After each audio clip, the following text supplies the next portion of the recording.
野比海王后宫喜嫁衣，肤白貌美大长腿等等。这雪精灵的脸怎么这么眼熟？难不成是静香的小号？别人是转角遇到爱，大雄是转角遇亲爹，能同时被同一张报纸糊脸，更大的噩耗还在家里等着。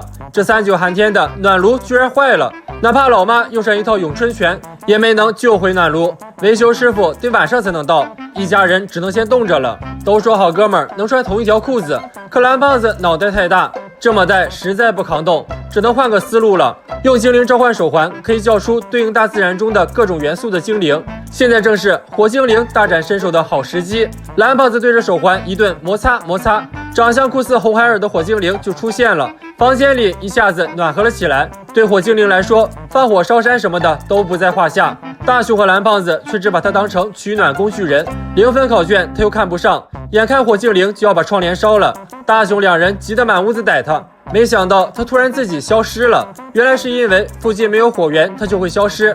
蓝胖子正要把手环收起来，外面开始下雪了，他只好回被窝当个温暖的胖子。这手环就被大雄捡了漏，反正家里也跟冰箱似的，大雄干脆带着手环出去玩了。冻得瑟瑟发抖的他无意间召唤出了一个肤白似雪的美少女雪精灵。大雄只想让雪下得更大点，没想到雪精灵下手有点狠，直接来了个大雪崩。大雄倒是不生气，就让暴风雪来得更猛烈些吧。公园里的雪堆成了小山，大雄不仅能用屁股滑雪，还能在雪上冲浪。雪精灵继续小手一挥，一座雪滑梯拔地而起，大雄和雪精灵来了个鸳鸯滑梯，双双栽进雪里后相视一笑，二人世界却光速遭到胖虎和小夫的破坏。雪精灵直接怒了，敢打我男人！他一挥手，胖虎二人就从雪滑梯上掉下来，惨遭雪球压顶，又被做成雪人一波带走。刚送走他们，蓝胖子又来了，走回家，暖炉修好了。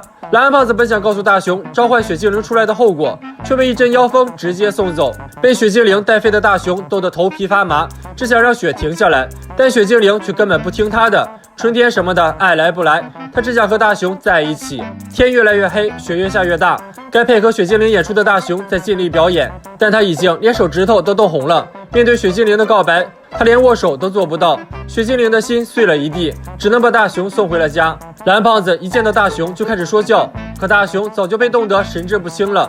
老妈立马打电话给大夫，可雪下得太大，导致交通瘫痪，大夫过不来，只能祈祷大雄的病情不会更严重。夜半时分，已经烧得小脸通红的大雄忽然感觉额头上凉凉的，睁开眼睛就看到了一张熟悉的脸，原来是雪精灵在吸收他身上的热量。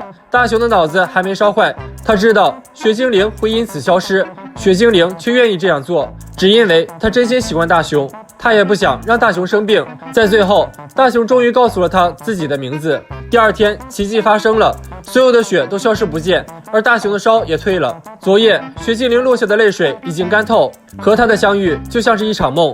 春天就要来了，大雄却久久不能忘怀。这个故事告诉我们，越漂亮的女人越不能信，因为他们会用各种方法让你生病，然后在雪中送炭让你爱上她。当你无法自拔时，他们又会玩人间消失。如果你是大雄，你会选择静香还是雪精灵呢？离家出走对大雄来说就像是吃饭喝水一样平常，不过这次他还带上了静香。小年纪就知道私奔了，当妈的该高兴还是该伤心呢？小伙伴们挑食吗？一听到老妈要在咖喱里加胡萝卜，就摆出一张臭脸，气得老妈直呼你爱吃不吃。大雄窝着一肚子火回到房间，正想着离家出走的事儿，就被一个时光包裹爆了头。大雄刚拆包，蓝胖子就回来了，原来送来的是寄生树，种在别人家门口就可以不花1分钱住进去。猜测是送错了地儿，蓝胖子打算寄回去，却没注意大雄的眼神。大雄带着寄生树满大街物色住处，最终决定去泡面哥家，差点把他吓得被口水呛死。泡面哥不仅同意大雄住下，还请他吃了一份豪华泡面。大雄白嫖完就溜了。路过空地时，胖虎和小夫第10086次把棒球打进了神城先生家。